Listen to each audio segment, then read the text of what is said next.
বর্তমানে আমরা বিভিন্ন ধরনের সোশ্যাল মিডিয়ায় এই ধরনের ছবিগুলো দেখতে পাচ্ছি। ছবিগুলো বর্তমানে অনেক ভাইরাল এবং ট্রেন্ডিংয়ে রয়েছে। তো আপনিও কি ভাবছেন কিভাবে এই ছবিগুলো তৈরি করবেন?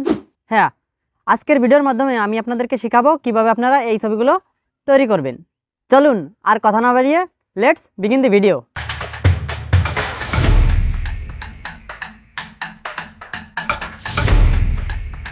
তো ছবিটি জেনারেট করার জন্য অ্যাট ফার্স্ট আপনি আপনার ফোনের ফেসবুক অ্যাপ্লিকেশনে এন্টার করবেন। তো আমি জাস্ট আমার ফেসবুক অ্যাপ্লিকেশনে এন্টার করি। এবার আমি আমার ফেসবুকের প্রোফাইলে এন্টার করি। তো আপনার প্রোফাইলে আপনি প্রবেশ করার পর এখান থেকে আপনি একটা স্ক্রিনশট নেবেন। তো আমিও জাস্ট একটা স্ক্রিনশট নিলাম। এবার এখানের কাজ শেষ। এবার আপনারা ফেসবুক অ্যাপ থেকে বেরিয়ে আসবেন। তো আমি জাস্ট অ্যাপ থেকে বেরিয়ে আসলাম। এবার আপনি চলে যাবেন আপনার ফোনের ক্রোম ব্রাউজারে। তো আমি জাস্ট আমার ফোনের ক্রোম ব্রাউজারটি ওপেন করি। এবার ক্রোম ব্রাউজারটি ওপেন করার পর তো এরপর আপনি সার্চ বারে গিয়ে জেমিনি এআই লিখে সার্চ দিবেন। এরপর প্রথমে যে একটা লিঙ্ক আসবে এই লিঙ্কের ভিতর আপনারা জাস্ট এন্টার করবেন। এখানে এন্টার করার পর দেখেন একদম নিচে বাম সাইডে প্লাস একটা আইকন আছে। এই আইকনের উপর ট্যাপ করবেন। এখানে ট্যাপ করার পর দেখেন আপলোড ফাইলস নামে একটা অপশন আছে। এই অপশনে ট্যাপ করবেন। এরপর মিডিয়া পিকার অপশনে ট্যাপ করবেন।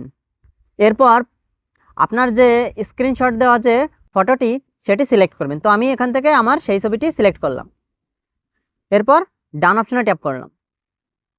এবার দেখেন ছবিটি এখানে শো হচ্ছে। এবার এখানে যে একটা বক্স আছে এই বক্সের ভিতর আপনাদের একটি প্রম্পট লিখতে হবে। তো প্রম্পটটি আমি কপি করে নিয়েছিলাম, সেটি আমি এখানে পেস্ট করে দিলাম।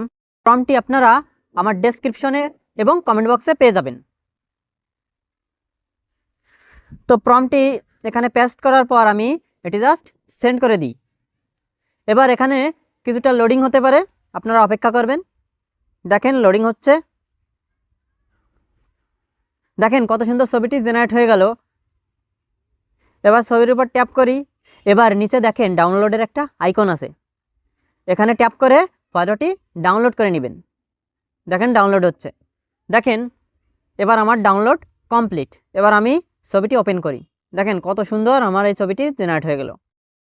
তো আরেকটা কথা বলে রাখি, ছবি জেনারেট করার সময় অনেক সময় জেমিনি এআইয়ে ছবি জেনারেট করতে ভুল করে। এজন্য আপনারা যদি কাঙ্ক্ষিত ফল না পান তাহলে বারবার ট্রাই করে দেখবেন। তো আপনারা সেম প্রসেসের মাধ্যমে এইভাবে ছবি জেনারেট করে নিতে পারেন। তো আশা করছি ভিডিওটি আপনাদের ভালো লাগছে। এই ধরনের ভিডিও নিত্য নতুন পেতে অবশ্যই চ্যানেলটি সাবস্ক্রাইব করে পাশে থাকা বেল আইকনটি অবশ্যই বাজিয়ে দিবেন।